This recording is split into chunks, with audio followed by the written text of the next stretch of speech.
Bongkar sindikat penipuan pinjaman uang goib di Pondok Pesantren Nahdlatul Qodiri Desa Sumber Urip, Baru Rejo Kecamatan Silir Agung Kabupaten Banyuwangi.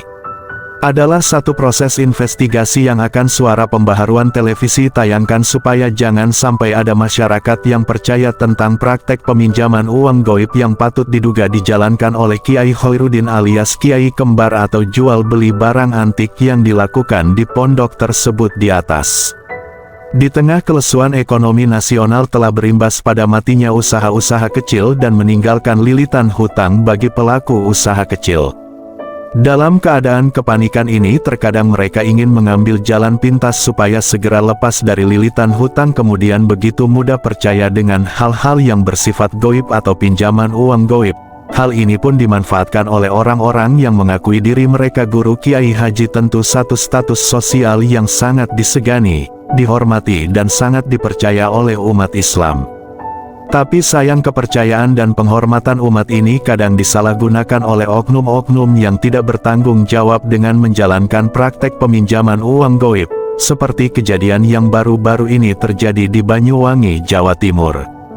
Jika kita mendatangi Pondok Pesantren Nahdlatul Qodirin tidaklah seperti pondok pesantren pada umumnya di tempat lain, karena lazimnya di pondok pesantren pada umumnya hampir tiap jam kita mendengarkan merdunya suara pengajian dan alunan suara azan subuh atau maghrib jika waktu tiba. Hal-hal ini tidak pernah terjadi di Pondok Pesantren Nahdlatul Qodiri. Dari letak Pondok Pesantren Nahdlatul Qodiri sangat terpencil karena jika dihitung jaraknya dari jalan aspal kita harus menelusuri jalan tanah sejauh hampir 7 km untuk menemukan Pondok Pesantren Nahdlatul Qodiri. Hal ini membuat jarang sekarang warga sekitar berkunjung ke pondok pesantren ini.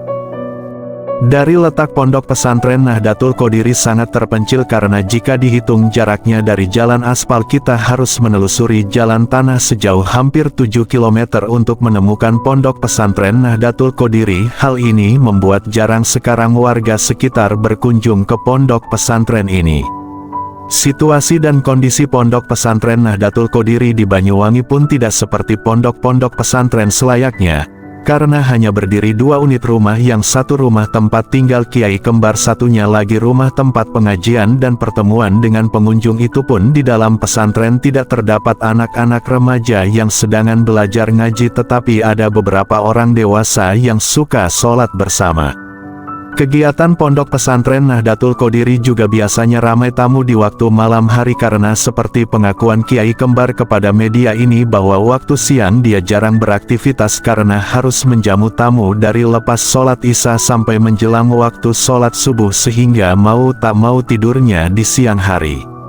Usut punya usut, patut diduga ada kegiatan tidak biasanya juga dilakukan oleh Khairuddin alias Kiai Kembar di pondoknya, yaitu transaksi pinjam-meminjam uang goib dengan jumlah puluhan bahkan bisa ratusan miliar hanya dengan syarat jika peminjam uang goib ingin meminjam 10 miliar rupiah harus dengan syarat membayar uang zakat sebesar 50 juta rupiah di depan. Anehnya setelah uang zakat itu diserahkan langsung akan tersedia uang kertas dalam satu tas penuh baik uang dolar maupun uang kertas 100.000 rupiah. Hal ini benar-benar terjadi seakan begitu nyata.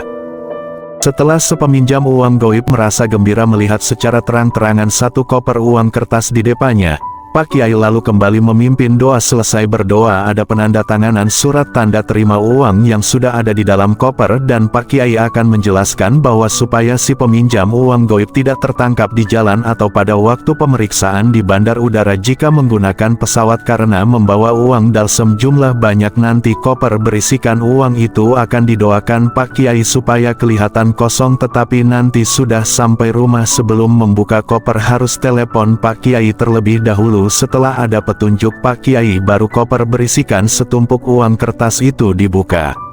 Praktek peminjaman uang goib yang dilakukan Khairuddin alias Kiai Kembar ini sudah dilakukan cukup lama sehingga banyak sekali peminjam uang goib dari daerah-daerah seperti Lampung, Lombok, Riau dan Kepulauan Riau, dari Jakarta dan dari banyak tempat lagi datang menjumpai Kiai Kembar untuk meminjam uang goib. Tetapi apakah ini semua benar atau bukan proses tipu-tipu? Kita ikuti laporan Suara Pembaharuan Indonesia Televisi selanjutnya.